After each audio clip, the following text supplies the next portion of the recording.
The story unfolds with the nostalgic tune of "Those Were the Days" echoing through the setting, instantly establishing a tone of longing for a past that felt simpler, more orderly, and more comprehensible.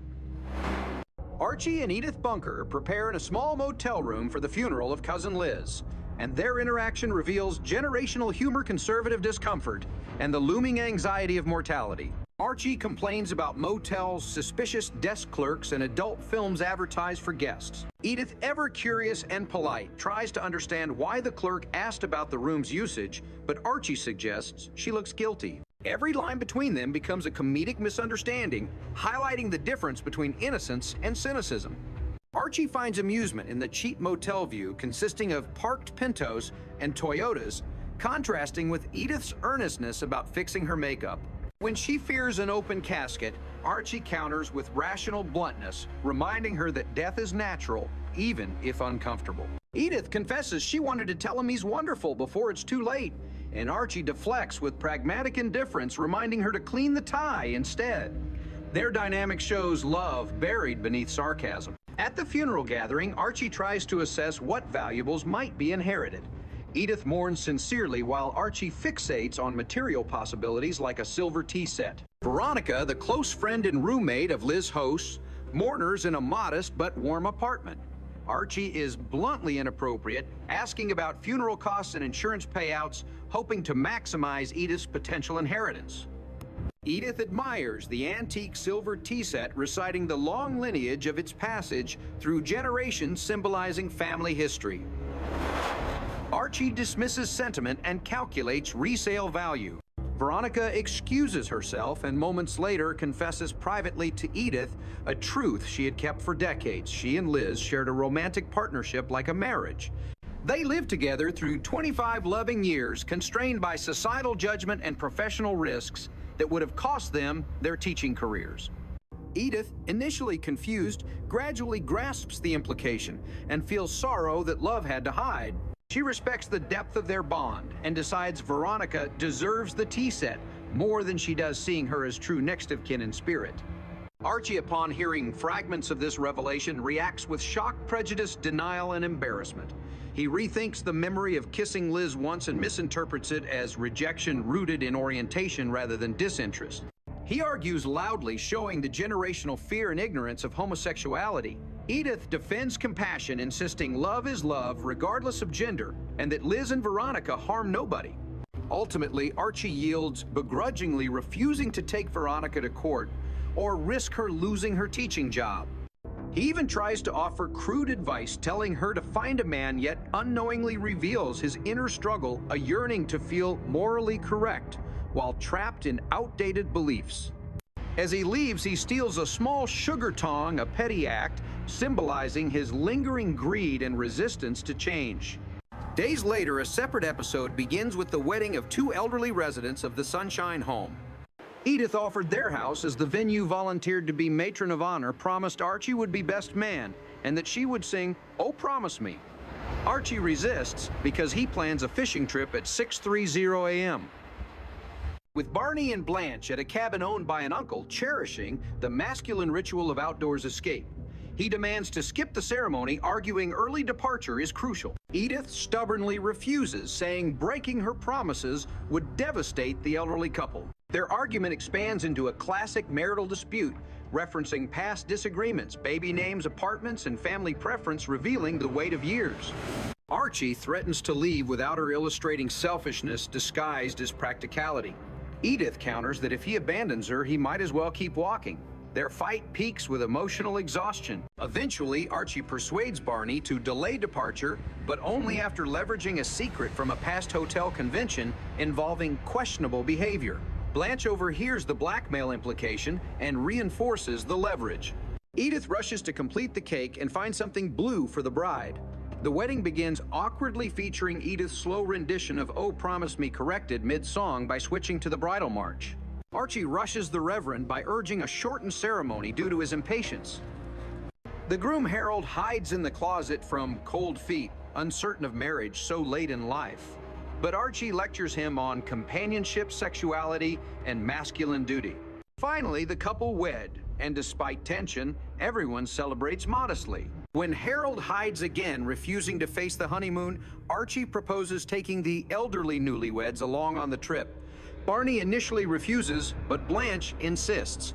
Thus, the fishing trip becomes a comedic caravan, including a hesitant groom reflecting companionship and absurd generosity. Soon after, Archie appears dressed like a flashy barkeeper preparing for the grand opening of his new saloon called Archie's Place. He calls in sick to his factory job, lying about bad fish. Despite Edith's fear, he will be fired. He boasts about becoming successful and proclaims he will never get too important to look down on his family, ironically missing humility. At the saloon, Archie barks orders at Harry. The bartender complains about powder in the toilet tank and micromanages stools. Harry reminds him that Archie was once a friendly patron, but now behaves like a tyrant. Annoyed, Harry quits to work at McFeeney's topless bar down the block. Carlos the busboy leaves with him. Archie loses key staff on opening night. Gloria and Michael volunteer to help. Gloria waits tables. Michael tends bar Edith hosts. Archie panics but mobilizes them. Customers arrive, including the Cleavers, celebrating their anniversary. Archie frequently interrupts Edith's storytelling to avoid wasted time, but she naturally overshares adorable anecdotes. Arrivals include church organist Mr. Bilkey to play piano, asked to keep lively tunes.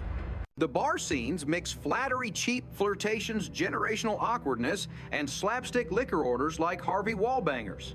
Archie invents cocktails using random ingredients disguised by dark glasses. Gloria fends off a drunken grab using dramatic domestic abuse, lies to repel harassers. Suddenly, Mr. Sanders, Archie's loading dock boss, appears. He confronts the lie about sickness and warns Archie that saloons require financial expertise. Sanders predicts failure. In defiance, Archie quits dramatically. Harry returns briefly to retrieve his bartender guide, then leaves again, bragging about topless waitresses. Archie insists topless bars are vulgar and claims that once you've seen two, you've seen them all. Edith and Archie sing side by side to lift spirits, and the bar enjoys a rare warm moment. But shadows creep behind the laughter. Later, business declines. A bill collector arrives threatening to repossess refrigeration equipment if Archie cannot pay nearly $3,000. Comic exaggeration about daughters and widowed customers masks real financial stakes. Harry returns to taunt him. Competition thrives. Arch spirals into irritability and bitterness, throwing eggs at Barney, shouting at everyone, lamenting unpaid tabs and vanishing crowds. Friends urge him to take small mood pills, claiming truck drivers and athletes use them. Archie resists, but curiosity wins. He pockets the pills. One restless night, stimulant-induced mania surges. Archie paints the porch at 3 in the morning, shouting greetings at neighbors. He swings between manic singing and grandiose declarations.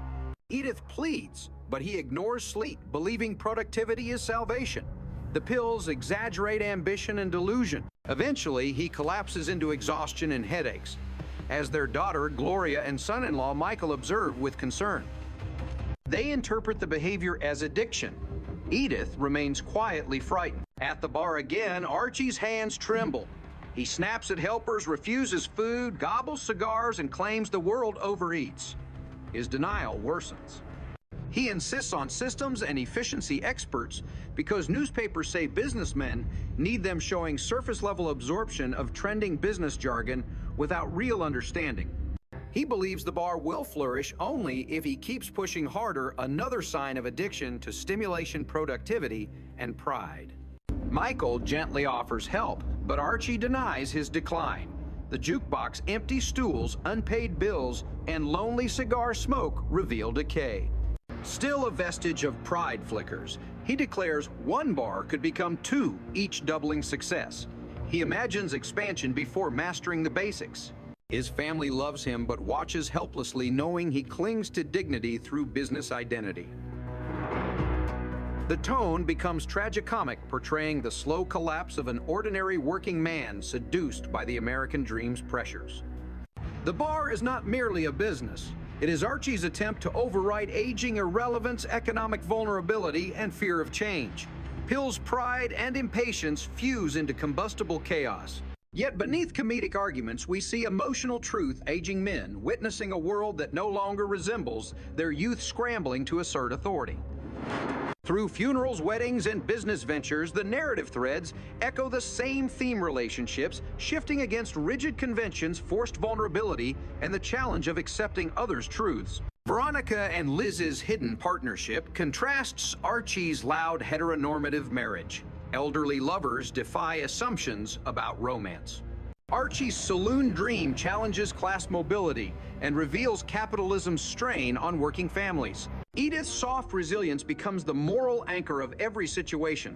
By the end of this portion, the bar's dim hum and Archie's trembling resolve paint an intimate portrait of fragility disguised as bravado. As the night drifts into silence, his family sits close sipping drinks. They didn't want anchoring him with presence, because they cannot anchor him with words. Archie promises he will figure things out, but fear flickers behind his forced grin. Even as the jukebox plays, the room feels like a crossroads.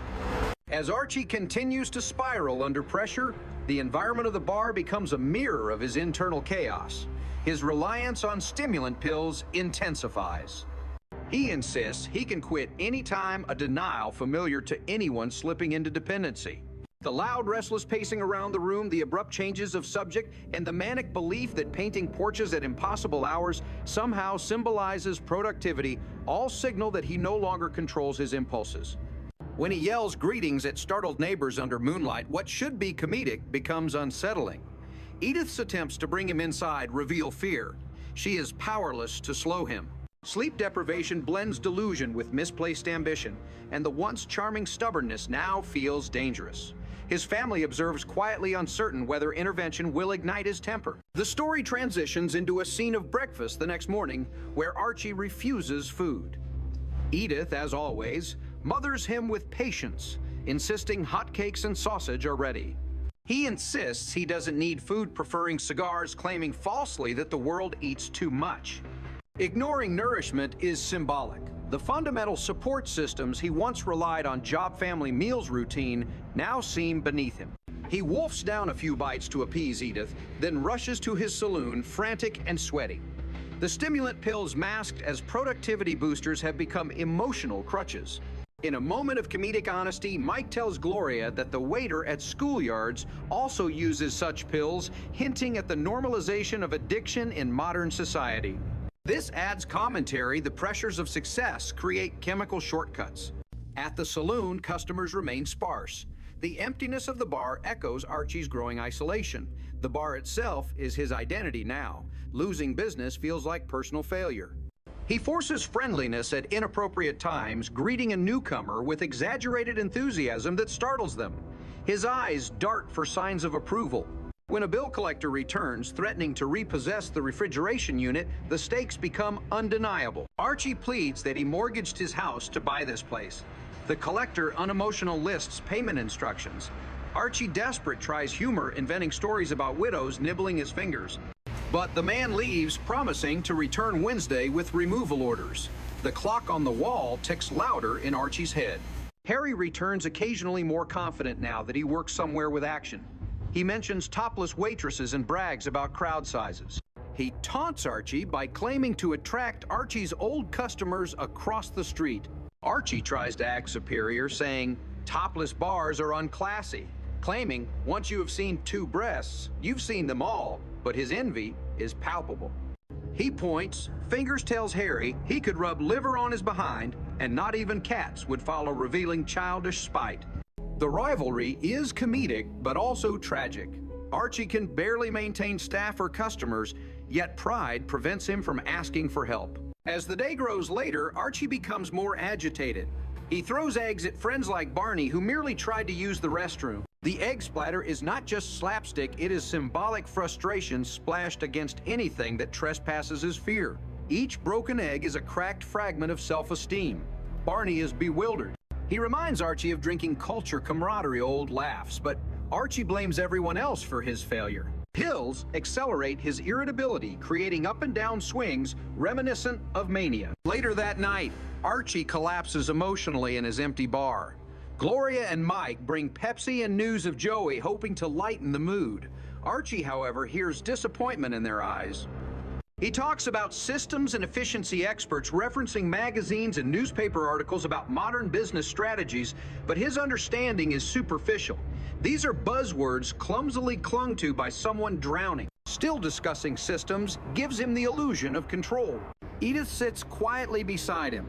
He confesses indirectly through sarcasm and scattered logic that he feels the world has changed too fast. Men like him once found dignity in labor. Now business models, trends, bartending guides, and new entertainment like topless acts make him feel obsolete. He becomes nostalgic for a time when hard work alone was enough. But nostalgia doesn't pay bills, and the silence between jukebox songs reminds him of looming collapse. In the following scene, after another sleepless episode, he returns home exhausted. Edith begs him to sleep, and he agrees only after a prolonged argument. As he heads upstairs, he stops again, obsessively insisting he must finish painting the porch, a comically tragic metaphor. He paints surfaces instead of addressing the foundation. He slaps paint, chaotically waking neighbors across the block. They peek out windows angrily while he sings "Open the Door." Cheese-like mania smears across his behavior, and he urges Edith to dance. She refuses gently, saying she's too tired. He threatens gently in jest. If she won't dance, he'll make her, but the subtle threat hides desperation. Then he claims she wants to go to bed for impure reasons, teasing her awkwardly narrating fantasies loudly to the neighborhood. Edith blushes with humiliation. Neighbor windows slam. Barney joins outside, reminding him about the hour, but Archie insists Barney is singing the wrong key. Nothing around Archie matches his internal tempo. Even time feels offbeat. Eventually, Edith grabs him and pulls him inside to stop the spectacle. Morning arrives. The family strategizes quietly about how to approach Archie. They discuss hallucinations, chemical dependency, denial, and fear. They worry that confronting him will cause aggression. Meanwhile, Archie rushes back to the saloon without breakfast cigars lining his pockets. At the bar again, a moment of loneliness finally softens him.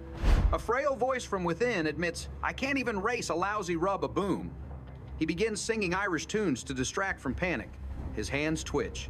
When the bill collector returns one more time, Archie throws jokes, claims he read the tale of a fullback finishing games with busted knees, tries to reframe stimulant abuse as professional toughness. The collector hears but is unmoved. He cares only about money owed. In the brief reprieve afterward, a gleam of vulnerability shows. Archie sits on a bar stool, peers into an empty glass, and says quietly that maybe one bar could become two. Then he whispers a rhetorical question, why not dream? But dreams require foundation, and his has cracks. He refuses to see. He feels economic vulnerability like a weight on his ribs. Edith and Gloria stop by again, and the bar feels momentarily alive as they stand near him. Human warmth breathes hope. Edith suggests he needs rest. Gloria advises sober reflection. But Archie dismisses both, gently insisting he is fine, just tired. He cites, pride men cannot show weakness, especially fathers. Instead of vulnerability, he chooses denial singing lines from Side by Side about traveling together through unknown futures. The family joins reluctantly. They smile, but worry flickers behind their eyes. Perhaps they feel that love alone cannot correct dangerous momentum. Archie may need consequences, not comfort. Later alone again, he faces silence. A bar without laughter smells of spilled drinks and regret. He pressures himself harder, pacing in circles. He decides he must call someone a mysterious efficiency expert, believing a system will solve everything. Yet as he reaches for the phone, his hand trembles violently. His vision blurs. For a moment, he considers taking more pills, fingers hovering, but he resists barely. The restlessness inside refuses to quiet. He shouts at empty chairs that the place will be packed soon. His voice echoes. The emptiness answers truthfully. A brief comedic scene erupts when Barney returns just to use the restroom again. When he jokes that McFeeney's beer is too strong, Archie snaps throwing eggs again. But this time, the yolk lands on Archie himself, dripping down his clothing. Barney leaves confused, sad for his friend. Archie sighs. He feels defeated. The egg becomes symbolic of fragile identity cracking. Later still, the stimulant ebbs, causing profound exhaustion. Archie falls asleep at the counterface pressed against wood. Edith comes to collect him. She whispers his name gently. He stirs confused and asks if customers arrived. She shakes her head. He lowers his gaze. The truth now weighs heavier than humiliation. When they leave the bar in silence, grandma-like streetlights illuminate the lonely sidewalks. Archie walks slowly, no bravado left. Edith whispers that she's proud he tried a gesture of emotional rescue, but Archie barely replies. The narrative pauses not with comedic punchlines, but with the quiet suffering of ordinary Americans struggling to keep up with the world. The thematic arc across these episodes deepens. Each storyline reveals society changing faster than older generations can adjust. Liz and Veronica's relationship shows hidden love suppressed by hostile norms. The elderly couple's wedding illustrates the pursuit of companionship even against age stereotypes. Archie's business collapse demonstrates the accelerating pace of capitalism competition novelty acts and the decline of neighborhood bars. Beneath comedic banter lies fear of irrelevance, vulnerability, change difference, and invisibility. Edith, the emotional compass, shows empathy toward all groups, queer couples, elderly lovers, failing businessmen. She embodies compassion amid chaos. The narrative implies that true success isn't profit but relationships, the very thing Archie fails to nurture while chasing financial validation. His bar collapses because he doesn't listen, engage, or adapt. He wants authority, not hospitality. Bars thrive on warmth, not ego. Meanwhile, his pill episodes reveal stress's toxic expression when trapped behind masculinity's expectations. Archie represents a generation told never to cry, never to doubt, never to fail. As these shields crack, frustration spills like broken eggs on barroom floors. And yet, comedy rescues tragedy from despair. Every moment is framed with laughter, musical interludes, and neighborly banter. The narrative suggests that community can absorb and soften personal failure. Even if Archie loses the saloon, he still has Edith's forgiveness, Gloria's concern, and Mike's hesitant affection. The warm glow of family remains lit even as business lights dim. Laughter becomes a life raft. As the part closes, Archie sits at a bar stool alone, humming softly. The jukebox clicks to silence. He stares at a glass half full or half empty. The audience senses that consequences are approaching, and Archie will soon confront truth not through sermons, but through experience. He whispers almost to himself, one bar could be two. But the echo answers first, one bar must survive.